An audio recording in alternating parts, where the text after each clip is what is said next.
Welcome to another edition of the Dementia Care Partner Talk Show.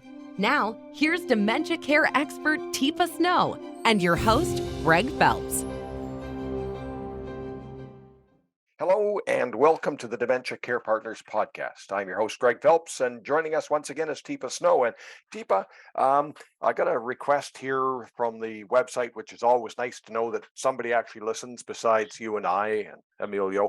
Teepa, please do a podcast on the challenges of memory care and how to possibly find a memory care that practices and trains people in positive approach to care. Would be helpful to hear what you suggest families ask about, ask for, and watch out for if they want their loved ones to be cared for appropriately. Now, boy, I don't know what direction to take this one, because lack of training is a real issue. They're so short-staffed that they're taking people basically off the street. They haven't even done the initial training. Where do we go with this? It's such a wide open topic. Yeah, it's a concerning topic. I think one of the things that is a real eye-opener for a lot of people is that in many states, there is absolutely no requirement that a place that identifies themselves as a memory care provider have any special training whatsoever. And if they do, many states simply use watching videos. The time that you spend watching videos, you don't have to take a quiz at the end or anything, but you just have to log hours of watching video. They might have 2 hours, 6 hours, 12 hours. I mean, it's rarely more than that. And then you're good. You can lock the door, you can secure the setting. You can have somebody with a medical background, like a nurse, and it can be a licensed practical nurse. It doesn't have to be an RN. And then you can just bring people on and they can be care providers, care support, residential aides, residential assistants. They don't have to be CNAs. They don't have to be any of those things for a memory care. And that constitutes care. And in some states, the ratio is 1 to 15. Oh my God. Now, and I know in Canada, there's some slightly different things, but the bottom line is very similar. In no state or province that I'm aware of, is there a skill demonstration requirement or a knowledge demonstration requirement that you have to know things, you have to be aware of things, and you have to have skill at things in order to provide service for people living with dementia. You can say that you have a special care area, unit, building, and you could have almost zero skill being used. And so it's a huge problem nationally and internationally that we don't have this. So first question is, what training is required for everyone? Tell me a little bit about your training program for people working in the memory care area. Tell me about your leaders training. I mean, that's one of the first questions I would ask, because before I turned over care of somebody I care about, and I think I've been doing a pretty good job, but it's getting really hard. I just don't have the resources I have reimbursement if I go this direction, or I need to work. I mean, there's so many reasons families have to be pushed, and it is usually a push. It's not first choice. I mean, for some it is, but we have to feel like, I've got to do something. Checking out your options before you get to the brink of I can't do this anymore is super important, so you have some space to navigate and to maneuver, because you don't want to be, I have to make a decision by Friday because she's in the hospital with UTI and she can't go back home again. And that's often where people feel like they are, and they've got to make a rapid decision. So the sooner we could be looking at possibilities, even though I don't even know whether I'll take that possibility if it comes up with my spouse. My spouse and I could go look. I think let me pause. One of the trickiest things is not to be so enamored with an environment that we forget about care support as a primary focus. So being in a space and watching how people interact. what happens with staff, with the people in, and you can be invited, trust me, people want you to come and check places out sort of with guidance so that they can walk you through and show you stuff and tell you stuff, but you want to watch and notice stuff as much as anything. So Greg, if I were to say, you know, oh, I have a great memory care program here, you've been around long enough. What are a few things that you think you would be picking up on given your background in PAC? Because I mean, honestly, you know, we say it's not rocket science. It really is just noticing some things. What kind of things might you be curious about? When I'm walking through any sort of a facility, I'm generally immediately drawn to watching its staff interactions with residents. Mhm. Because that tells me 90% of what I immediately need to know. Yeah.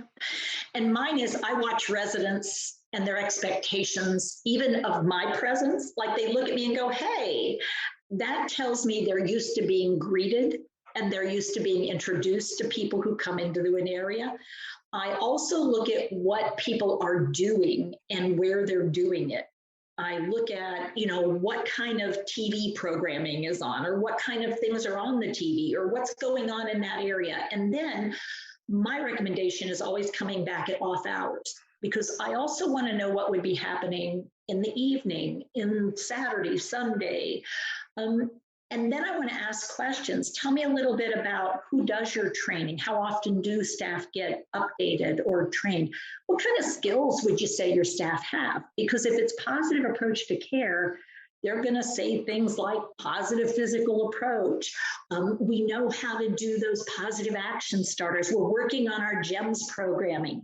And if people are not, any staff member who's connected should at least be able to say, I know a little about the GEMS, but the person who knows more is my supervisor, and I've got this card. I mean, I would be looking for something evidence, because I'm a big evidence believer. I mean, show me the evidence. Within 5 minutes of walking into a facility, Teepa, you've already analyzed the lighting, you've analyzed the floor, you've checked people's name tags, you've checked the approach. I mean, you can give a summary in probably 5 minutes that would take the average person a day or maybe two or maybe even a week to figure out. Yep. I'm also good at picking up on tone of voice. Like when I hear somebody say to somebody else, Greg, could you get Mary in her room, please? It's like, That sounds like an invitation to a friendly conversation. Yes. Versus, oh, hey, Greg, is Mary around? I want to introduce her to Teepa, because it sounds like Teepa's mom and Mary might be in the same kind of, you know, ability state. And so they might actually be good partners in crime. That feels and sounds really different. I'm looking to see whether or not I'm viewing people as though they're something I'd look at, or are these human beings that I'm invited to engage with? And that tells me a lot about how people are viewed in a community. Let's turn the conversation briefly in a sort of a right turn. Is it sometimes desperation? Because I'll give you a situation. A friend of mine in Campbell River, you know where that is on Vancouver Island, her husband is now in Victoria. That's as close as they could be. Yep. That's 2.5 hours. So is that desperation? She gets down, if she's lucky, once a week to see somebody whose memory is failing. That's desperate. I mean, and that's where we are, both in Canada and the US. I mean, the number of staff missing in action, we just don't have the staff to staff a lot of places. And so the number of beds people can have open is dependent on how many staff members. And even then, people are working short. They don't have enough people to fill a shift, let alone 3 shifts, 7 days a week. And so what's happening is people are also, and I'm going to use this word, it seems harsh, but cherry picking who comes in, because they need the easy care people. They don't want, I mean, they just really can't afford to take people who need a lot of attention, a lot of support, because they don't have the personnel. But who are families most likely really getting to the place of, I can't do this anymore, is people who need more support and more care. And so I'm just going to say, I believe our system is fairly broken right now between between COVID, between already having problems with enough staffing before COVID, with issues of lack of training due to both shortage of staff, but also COVID, but also lots of new people, but we turn them over, and the numbers just keep going. Teepa, I hope we've answered the person's question. We sort of danced around a couple of issues that maybe we'll do in another podcast in the future, but asking questions. And if somebody really is stuck and they have a gut feeling that's telling them that this is not quite what I anticipated, can they talk to somebody at Positive Approach and get some signs as signals to what they should be looking for? I would definitely recommend getting up with us and just having a conversation about where you've tried, what you know, what you don't know, so that we could be supportive for you. Because when we talk about supporting somebody living with dementia, you're living with dementia. The person you care about is really getting to a place where the care is too much. You need a place where you can have a conversation, because we're not trying to promote one thing or the other. I really truly believe each person's care plan needs to be that person's care plan, which is dependent on a lot of things. So unlike some services, we're not getting any commission for anything. And that's for sure a direction you want to be careful about, is making sure that you're talking to somebody, if not us, somebody who's really listening to you and listening to the situation and trying to help you figure things out and knows the systems. So yeah, get up with us. Maybe we can help. Teepa, thank you very much. You are so welcome, Greg. You've been listening to the Dementia Care Partners podcast. For more information on our topics, products, or services, visit teepasnow.com. Hi, I'm Teepa Snow, and you just found our YouTube channel and watched one of our videos. I'm the owner and founder of Positive Approach to Care.